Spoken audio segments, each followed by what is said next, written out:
I drove 800 miles to see my first grandchild's celebration. My son's answer was calling the police on me at his baby shower. He said I was crazy and didn't belong there. He forgot I was the one who helped buy his big fancy house. My next phone call wasn't to him. It was to the bank people who gave him money. And he was about to learn what happens when the person who promised to pay calls them up. Before we start, thank you for watching Granny's Voice. This means a lot to us. If you enjoy the stories we share, kindly subscribe to this channel. It will be great if you can leave a comment on which city you are watching from. We might just give you a shout out in our next story. Today's special shout out goes to Jessie Motel from Canada. We are glad you enjoy our stories. Now let me tell you what my own son did to me. My name is Martha Jenkins and I'm 72 years old. I live alone in a tiny house that's all paid for in the mountains of Tennessee. It's where the air smells like pine trees and you can hear owls at night. Life is simple and quiet here. But my heart lived far away in a huge house in the city of Nashville. That's where my son Tommy lives with his wife Jessica. I worked my whole life cleaning offices and saving every penny to help Tommy have a better life than me. He was my only child, my baby boy who I raised all by myself after his daddy left us. I gave him everything I had. Every dollar I saved went to his school, his clothes, his dreams. When he grew up and wanted to buy a big house with Jessica, they didn't have enough money. The bank said they needed someone older with more money to help them. That someone was me. I remember when Tommy called me up crying. "Mama," he said, "we found the perfect house but we need your help to get it." I didn't think twice about it. I loved my boy more than anything in this world. I drove all the way down to Nashville to that cold bank building and put my name on their house papers. The number was so big it scared me. But I did it for love. And for 3 whole years, I've been sending them money from my little Social Security check to help pay for that house. They didn't know I was eating beans and rice most nights just to help them keep their dream home. Tommy thought he was successful all by himself. He forgot his old mama was the reason he could afford anything. In his mind, that beautiful house and fancy life was because he was smart and worked hard. My help became invisible to him, like I didn't matter anymore. We only talked on the phone sometimes, and he always seemed busy or bothered. I saw pictures of their perfect life on Facebook. Fancy dinners, expensive trips, happiness that seemed to have no room for a simple mountain woman like me. But then came news that filled my heart with joy. Jessica was having a baby. My first grandchild. A little one I could love and spoil. The baby shower was going to be at their house with all their important friends. Nobody invited me, but I knew Tommy would want his mama there for such a special day. I spent 2 weeks making a beautiful baby quilt with my own hands. Every stitch was made with love and excitement for this precious new baby. On a sunny Saturday morning, I wrapped that quilt in pretty paper and got in my old truck. 800 miles is a long drive for an old lady, but I was so happy I could barely sit still. As I drove through the Tennessee mountains down to the busy streets of Nashville, I thought about when Tommy was little. I remembered when he was 10 and wanted a bicycle more than anything. I worked extra jobs for months, cleaning houses at night after my regular job, just to buy him that bike. I can still see his face on Christmas morning when he saw that shiny red bicycle. He hugged me so tight and said, "Mama, you're the best mama in the whole world." That's the boy I was driving to see. The son whose dreams I always put first, even when it meant I had nothing left for myself. I was going to surprise my Tommy. I was going to celebrate my grandchild. I was finally going to be part of their perfect life. I had no idea I was driving toward the most hurtful day of my whole life. The 800-mile drive from my little mountain home to the fancy Nashville suburbs felt like a journey to another world. The sun was shining bright, my favorite country music was playing on the radio, and that handmade baby quilt next to me felt like a symbol of all my love. I could picture Tommy's face when he saw me walk in. The surprise, the joy, maybe even some happy tears. I'm his mother after all, and this was his baby shower. Of course he'd be thrilled to see me. I pulled up to their house, a massive brick mansion on a street full of perfect lawns and expensive cars. The party was already going strong. Cars were parked everywhere, so I had to park way down the street and walk. My steps were slow, my heart beating fast as I got closer to the sounds of laughter and music. The front door was wide open and I could see inside. This wasn't a small family gathering like I expected. It was huge, like something from a magazine. The house was packed with dozens of fancy-dressed people drinking wine and eating tiny foods I'd never seen before. The decorations were incredible. Giant flower arrangements, balloons touching the ceiling, a cake that looked like art. This was a party meant to impress rich people, to show off wealth. I stood in that doorway feeling very small in my simple dress, holding my homemade gift. I spotted Tommy across the room looking handsome in an expensive suit, surrounded by his successful friends. He looked happy and confident and like a complete stranger to me. Then he saw me. The smile disappeared from his face instantly. His eyes got wide with what looked like horror. He quickly said something to his friends and rushed toward me. His face red with anger. "Mom!" he hissed in a mean whisper, grabbing my arm and pulling me back outside away from his guests. "What are you doing here? You can't just show up like this." I stared at him confused, my smile fading away. "What do you mean, Tommy? I drove all this way to surprise you for your baby shower." "A surprise?" he repeated with a mean laugh. "This is a disaster. Look at you, your clothes, everything. You don't fit in here, Mom. My friends, Jessica's parents, important people are here. What will they think?" His words hit me like slaps in the face. I looked down at my clean, simple dress, my comfortable shoes, the carefully wrapped gift in my hands, and felt a wave of shame wash over me. I was an embarrassment. His country mother was ruining his perfect, sophisticated life.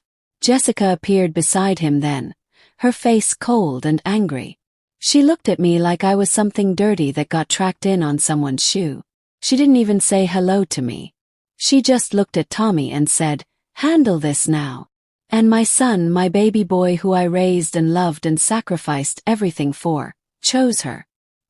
He chose his new rich life over his own mother who gave him everything. "You have to leave, Mom," he said, his voice cold as ice. "You're ruining everything.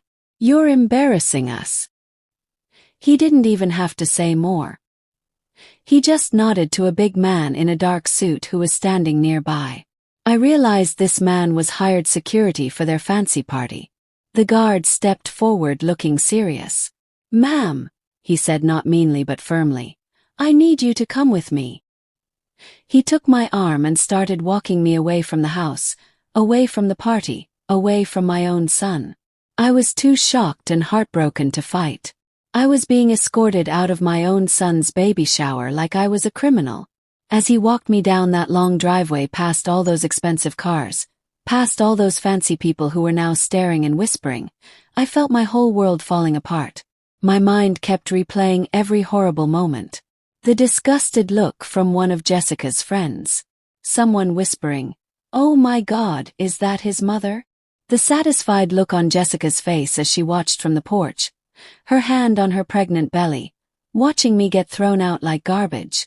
She had won. She had successfully gotten rid of the embarrassing country mother who threatened to ruin her perfect day. I sat in my old truck on that quiet street for over an hour. The baby quilt still sitting next to me, a sad reminder of love that had been so cruelly rejected. I watched their party continue without me. The sounds of their celebration felt like they were mocking me. My heart that had been so full of love and hope just hours before now felt cold and empty and dead. The shock, the grief, the complete humiliation, they were all there burning inside me. But underneath all that pain, a new feeling started to grow. A feeling I hadn't felt in years. It was cold and quiet and absolutely furious. My son's love was all fake. My sacrifice had been met with the worst kind of disrespect. I wasn't family to them. I was something to be ashamed of. And that's when I remembered something very important. My name wasn't just in their hearts. It was on their house papers. And I, the woman they just had thrown out like trash, was about to take away their whole fake perfect world. The 800-mile drive back to Tennessee was a journey through pure rage. The shocked and heartbroken mother who had cried in her truck was gone. In her place was a 72-year-old woman who had sacrificed everything, been called an embarrassment, and had finally had enough. I didn't cry. I didn't listen to music. I just drove with my hands gripping that steering wheel tight. My mind was working like a machine, thinking through every detail of my son's betrayal. He hadn't just not invited me. He had thrown me out. He had used a hired guard to remove his own mother from his home, a home that MY Life Savings had made possible. He had chosen the approval of his snobbish rich wife over the love of the woman who raised him alone. He had looked at my lifetime of sacrifice and called it embarrassing. The word echoed in my mind. Embarrassing. My simple dress was embarrassing. My homemade gift was embarrassing. My love, my presence, my very existence was embarrassing to him. As I drove through the night, my anger turned into a plan. A quiet, legal, and completely devastating plan. My son and his wife cared so much about money and status and what people thought. They had turned our relationship into a business deal where I was a problem. Fine. I would respond in the only language they understood. Money. I thought about the mortgage, that scary document I had signed years ago. I remembered the bank manager explaining what it meant to be a co-signer. I wasn't just a name on paper. I was the reason they could afford that house at all. My good credit, my savings, my promise to pay. That was the foundation of their entire life. And they had just blown up that foundation with their cruel, thoughtless actions. I got home as the sun was coming up, my body tired from more than just the long drive. It was the tiredness of a lifetime of unappreciated love. But I didn't rest. I went straight to my old filing cabinet where I keep all my important papers and found it. The original mortgage agreement, thick and full of confusing legal words that had once scared me. Now I read it with new clear understanding. I wasn't just a co-signer. I was the primary co-signer. My financial strength was the whole reason they got that loan. And in the small print, I found exactly what I was looking for. A section that talked about what happens if the co-signer situation changes. It said in clear language that if the person who promised to help pay formally tells the bank that their relationship with the borrowers has broken down so badly they can't support the loan anymore, the bank has the right to demand all the money back immediately. It was like a kill switch. A legal way to protect the bank from exactly this situation. A slow, cold smile spread across my face. My son and his wife had treated me like I was worthless. I was about to become the most expensive mistake they ever made. I spent Sunday resting and getting ready. My sadness was hardening into unshakable determination. I wasn't a grieving mother anymore. I was a financial partner about to report a bad investment. On Monday morning, I wouldn't drive back to Nashville. I wouldn't confront them or make a scene. I would simply go to a quiet hotel and make one calm, completely devastating phone call. A phone call that would bring their whole house of cards tumbling down. They had called the police on me. I was about to call the bank on them. And my call would be much more powerful than theirs. On Monday morning, I checked into a nice, quiet hotel in Knoxville. It was far enough from my small town to be private, but close enough to feel like home territory. I sat in that clean, plain room with the mortgage papers spread out on the desk in front of me. My heart was beating steady and calm. The time for anger and sadness was over. Now was time for business. At exactly 10 o'clock in the morning, I made the call. I didn't call the regular customer service number. I called the direct line for the bank's risk management department, a number I had found with some careful searching online. I wasn't a customer with a complaint. I was a guarantor with a warning. A professional woman answered the phone. Risk management, this is Linda. Good morning, Linda. I began, my voice calm and clear and full of quiet authority. My name is Martha Jenkins. I'm calling to report a serious change regarding a mortgage I co-signed. There's been a complete breakdown in my relationship with the borrowers. There was silence on the other end, then the sound of typing. Okay, Mrs. Jenkins, can you give me the loan number?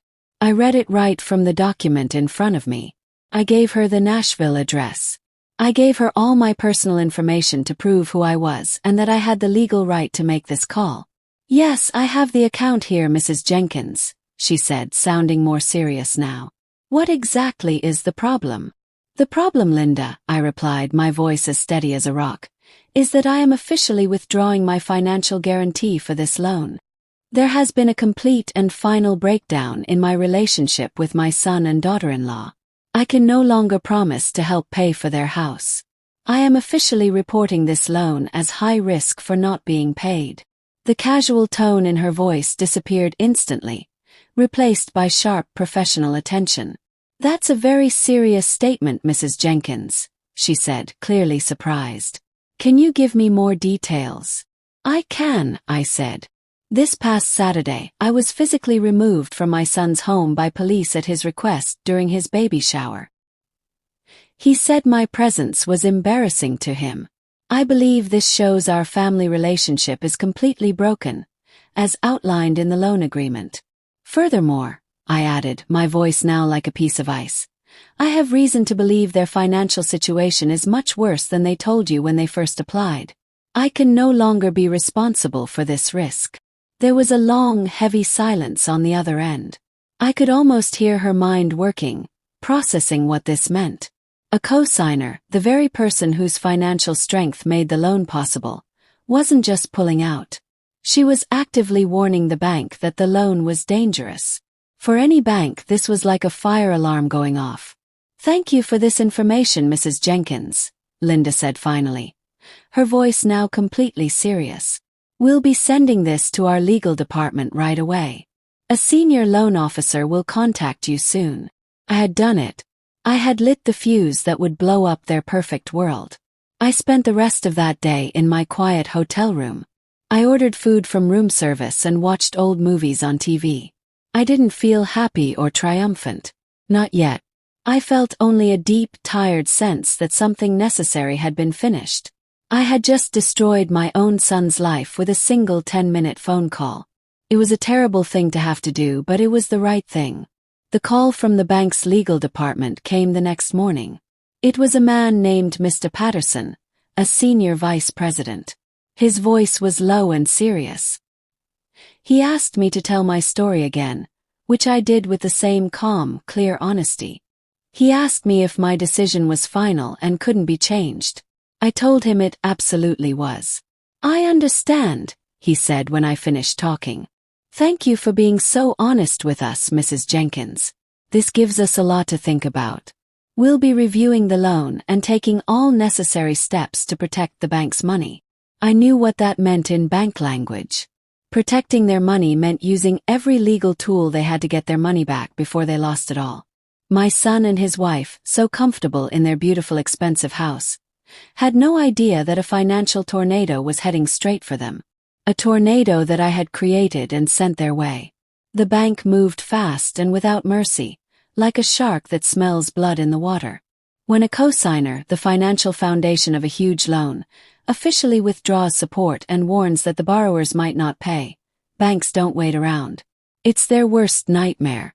Their legal team immediately went to work. They looked at Tommy and Jessica's original application and saw what I had known all along, that with their modest jobs and credit card debt, they never would have qualified for such a big loan without my perfect credit backing them up. I wasn't just a co-signer. I was the entire reason they got that loan. And I had just calmly and legally declared that I could no longer be trusted to help. The bank had no choice but to protect themselves. They used a clause in the mortgage contract that gave them the right to demand all the money back immediately if there was a major change that made the loan more dangerous. The official letter arrived at Tommy's house on a Thursday by certified mail. I can only imagine what happened when they opened it. Tommy, probably still feeling proud of his successful baby shower, would have seen the intimidating envelope from the bank's legal department. Maybe he thought it was just boring paperwork. Then he would have read the words that would destroy his world. "Dear Mr. and Mrs. Johnson, due to a major change in your loan conditions, specifically your primary cosigner withdrawing support, we are demanding immediate payment of your full loan balance within 30 days. If you cannot pay the full amount, we will immediately begin foreclosure proceedings to take your house." The panic must have been instant and complete. The full balance, hundreds of thousands of dollars, was impossible for them to pay. They were trapped. Their dream house had suddenly become a financial prison. But the bank wasn't done. The letter would have offered one alternative. You may apply for a new loan without your original cosigner, subject to standard income and credit verification. And that was checkmate because they couldn't qualify. Their credit was maxed out. Their income, without my secret monthly help, wasn't nearly enough for a loan that big. They were completely stuck. The frantic, panicked phone call from Tommy came that evening. I'd been waiting for it. I answered after 2 rings, my voice calm and peaceful. "Hello. Mom," he screamed, his voice raw with terror. "The bank sent a letter. They want all the money now. They said you pulled out. What did you do? You've ruined us." I let him scream for a moment, his panic like music to my ears. "I didn't do anything wrong, Tommy," I replied, my voice as cool as a winter morning. "I simply told the bank the truth, that our family relationship was completely broken. You proved that very clearly when you had the police remove me from your home." "But that was just a misunderstanding," he stammered, his lies now desperate and pathetic. "Was it?" I asked quietly. "It seemed very clear to me. You made your choice, son. You chose your fancy new life over your own mother. Now you have to live with what that choice costs. It turns out that without your embarrassing country mama's name on your mortgage, your fancy life isn't as secure as you thought." "But we'll lose our house," he cried. "That sounds like your problem," I replied without any sympathy. "I suggest you talk to Jessica. She seems like a woman with all the answers." I hung up the phone, my hand perfectly steady. The house of cards they had built on my love and sacrifice was now falling down around them. They had called me a liability. I had just become the one who destroyed their loan. What happened next wasn't one big dramatic event, but a slow, painful, very public collapse of my son's perfect life. The bank's demand for immediate payment was a financial death sentence, and everyone knew it. They were thrown into complete panic mode. They couldn't possibly pay off the mortgage, and their attempts to get a new loan without me were exactly what I knew they'd be: a series of humiliating rejections. Their income was too low, their debt too high. No bank would help them. They were forced to do the one thing that would announce their failure to the whole world. They had to sell their dream house, and fast, before the bank took it from them.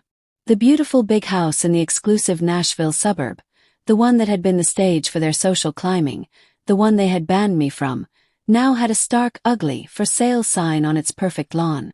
It was a public monument to their greed and stupidity. Their lives completely fell apart. Their important friends, the ones they had been so desperate to impress, now avoided them like they had some disease. Financial failure is social poison that rich people don't want to catch. Their marriage, built on shared ambition and showing off, crumbled under the enormous weight of their new reality. They fought constantly. Their arguments echoed through their now empty house, voices sharp with blame and anger. They called me many times. They begged. They cried. They threatened. They promised to change. They offered apologies that were as empty and worthless as their bank account. "Mom, please." Tommy had wept into the phone one night. "Just call the bank. Tell them it was a mistake. Tell them you'll help us again. We'll lose everything." I had listened to his pathetic, selfish begging and felt nothing. No pity, no sympathy. Only the cold, hard satisfaction of a lesson finally learned. "I'm sorry, Tommy," I replied, my voice calm and final. "But I am no longer financially connected to you or your wife. I have permanently withdrawn my support. Good luck to you both." Then I blocked his phone number. My revenge was complete. It hadn't been a messy, emotional fight. Had been one quiet, strategic phone call. I hadn't crashed their party. I had foreclosed on their entire fake life with a single devastating move. I never saw them again. They sold the house at a huge loss.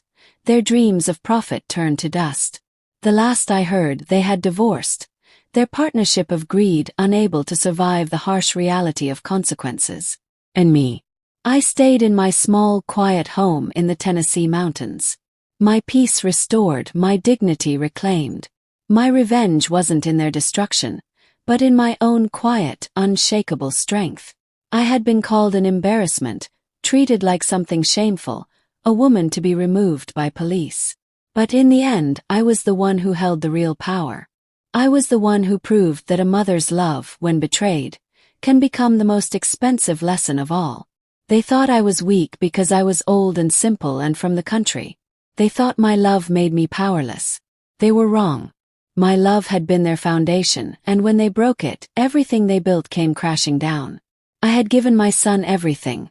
My money, my sacrifice, my unconditional support. And when he chose to be ashamed of me instead of grateful, I simply took it all back. The bank didn't care about his excuses or his tears. They cared about one thing, getting their money back. And without me guaranteeing that loan, Tommy and Jessica were nothing but a bad risk that needed to be eliminated. In the end, I learned something important about myself. I wasn't just a giving, loving mother. I was also a woman who knew her worth and wouldn't accept being treated like garbage. My son had forgotten that the same strength that let me raise him alone, work multiple jobs, and sacrifice everything for his dreams was still inside me. He just found out it could work in the opposite direction too. Some people might say what I did was mean or cruel, but I say it was justice. I had spent decades being taken for granted, having my sacrifices treated like they didn't matter. When my own child chose to be embarrassed by me instead of proud of me, when he chose strangers' opinions over his mother's love, he made his choice. I simply made mine. The beautiful thing about having your name on someone's mortgage is that it gives you real power. Not the power to hurt them, but the power to stop helping them hurt you. I didn't destroy Tommy's life. I just stopped building it for him. And when the foundation I provided was gone, his house of cards fell down all by itself. That's what happens when you build your success on someone else's sacrifice and then treat that person like they're worthless. Eventually they remember they have choices too. I sleep peacefully now in my little mountain home. The phone doesn't ring with desperate calls anymore. My bank account is my own again. Most importantly, my heart is at peace. I raised my son with love, gave him every opportunity, and when he needed help, I provided it without question. But I also taught him the most valuable lesson of his life, that actions have consequences, and family love isn't something you can take for granted forever. If he ever has children of his own, maybe he'll remember that lesson. Maybe he'll treat his mother better than he treated his. And if those children ever grow up and think they're too good for their simple, loving parents, maybe they'll remember the story of Grandma Martha who drove 800 miles with love in her heart and a handmade quilt in her hands, only to be thrown out like trash. Maybe they'll remember what happened next and choose differently. That would be the best revenge of all, turning my pain into wisdom that protects future grandmothers from the heartbreak I experienced. Until then, I'm content with the lesson I taught. Love is powerful, but it's not unlimited. Respect is earned, not owed. And sometimes, the kindest thing you can do for someone who takes you for granted is to stop letting them. That's a truth worth more than any house, any amount of money, any approval from people who don't really matter. And that truth is what I'll hold on to for the rest of my days.